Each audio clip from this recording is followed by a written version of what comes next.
कक्षा 10वीं के सभी विद्यार्थियों, आज का जो पेपर है आपका मैथ्स का, उसके लिए ब्रह्मास्त्र साबित कर होने वाला है ये वीडियो।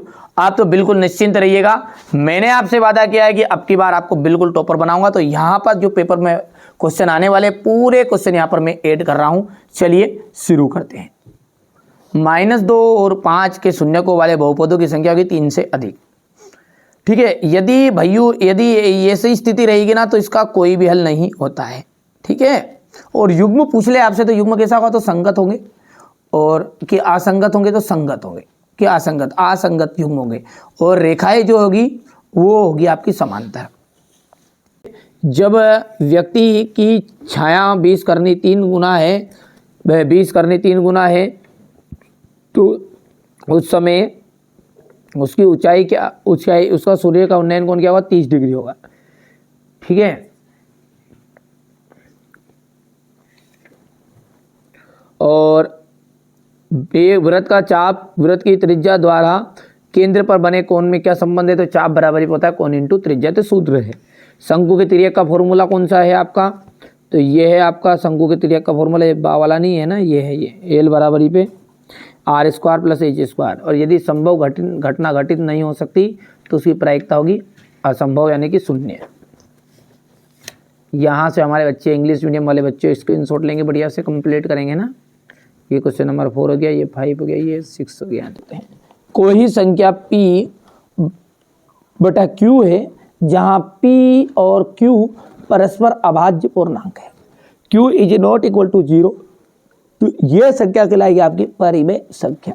वर्ग समीकरण ax² + bx + c = 0 का विविक्त कर कितना होगा, b² - 4ac। समांतर श्रेणी के पद उसके पूर्ववर्ती पद में अंतर क्या कहलाता है, सार्वंतर कहलाता है। सभी त्रिभुज कैसे होते हैं, समबाहु त्रिभुज समरूप होते हैं। किसी बिंदु की x अक्ष से दूरी y निर्देशांक कहलाती है। किसी वृत्त की स्पर्श रेखा उसे केवल एक बिंदु पर प्रतिच्छेद करती है। ठीक है, इसके बाद में हम आगे की बात करें तो ये आपका फिलिंग द ब्लैंक्स हो जाएगा, यहाँ से देख सकते हैं आप तो। ठीक है भैया, ये हो गया, इतना हो गया। चलिए आगे बढ़ते हैं, और क्वेश्चन नंबर 3 क्या है, सही जोड़ी है। ठीक है भैया, यहाँ से थोड़ा सा बढ़िया से खास चीज़ें बता रहा हूँ, है ना।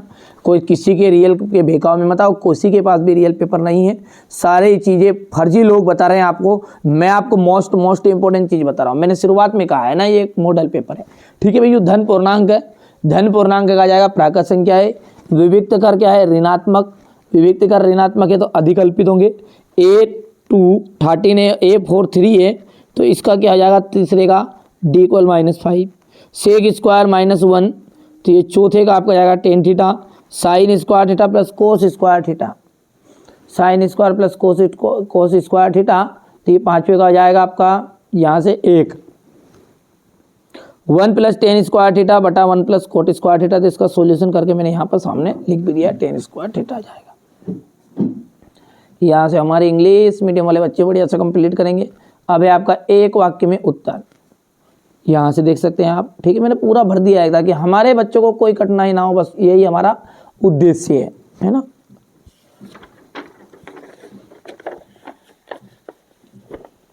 इसके बाद में यहाँ से इंग्लिश मीडियम वाले बच्चे लेंगे बढ़िया से कंप्लीट।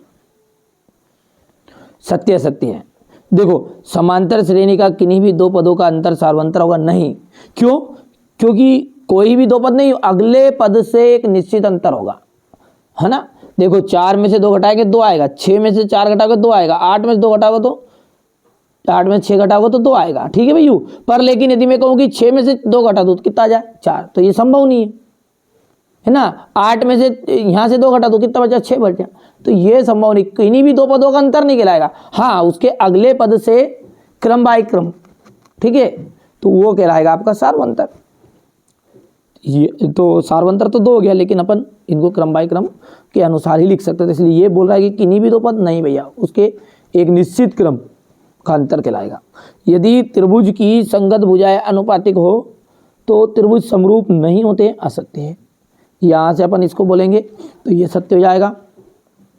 लघु वृत्तखंड का क्षेत्रफल बराबरी पे संगत त्रिज्यखंड का क्षेत्रफल माइनस तंगत त्रिभुज का क्षेत्रफल, सत्य हो जाएगा।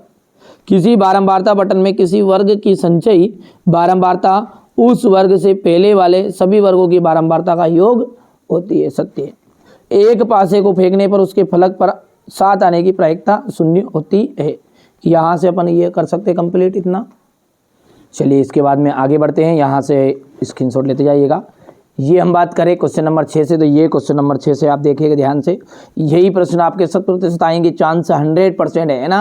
आप पहली बार 10th में आपको हर बार लगता है ऐसा ना, मैंने संस्कृत में भी आपको 6 पेपर प्रोवाइड कराए थे। जिस बच्चे ने वास्तव में देखो यार, एक पेपर से कुछ भी नहीं होने वाला है, अभी भी इस शंका में हो कि नहीं यार एक मिल जाए और एक ही में आपको, बिल्कुल नहीं, किसी के भरोसे मत रहो ऐसा ना। हाँ पास हो सकते हो एक पेपर से, ये जवाबदारी है। परसेंटेज बनानी है तो 4 पेपर तो लगभग करने ही पड़ेंगे, ठीक है। तो ये आपका सेट सी है ना। इसके अलावा अपन ने set A B C D E F तक अपने डाल दिए। सीधी कीजिए करनी 5 एक अपरिमेय संख्या है, सीधी कीजिए करनी 3 करनी 5 एक अपरिमेय संख्या हो गई है।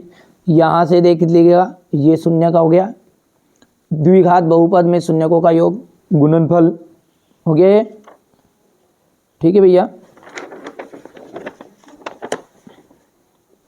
ये इसके बाद में यहाँ से द्विघात बहुपद u स्क्वायर माइनस प्लस करने में 3u माइनस 15 के शून्य ज्ञात कीजिएगा, हो गया। ये क्वेश्चन नंबर 10 है आपका, यहाँ से देख सकते हैं, हो गया। ये 2 क्रमागत धनात्मक पूर्णांक ज्ञात की जिनके वर्गों का योग 365 है, हो गया भाई। क्वेश्चन नंबर 12 का आप ध्यान से देख सकते हैं, ये हो गया है यहाँ से। क्वेश्चन नंबर 13 हो गया है ये इसका अथवा है, ठीक है। यहाँ से क्वेश्चन नंबर 14 ये 15 है, क्वेश्चन नंबर 16, ठीक है भैया। इसके बाद में क्वेश्चन नंबर 17 है, यहाँ पर से देख सकते हैं आप, भूमि के एक बिंदु से 20 मीटर ऊंचे भवन के शिखर पर लगी संचार के मीनार का तल का उन्नयन कोण 45 डिग्री और 60 डिग्री है। एक नहर के तट पर टीवी टावर ऊर्ध्वाधर खड़ा है, ये हो गया इतना। इसके बाद में यहाँ से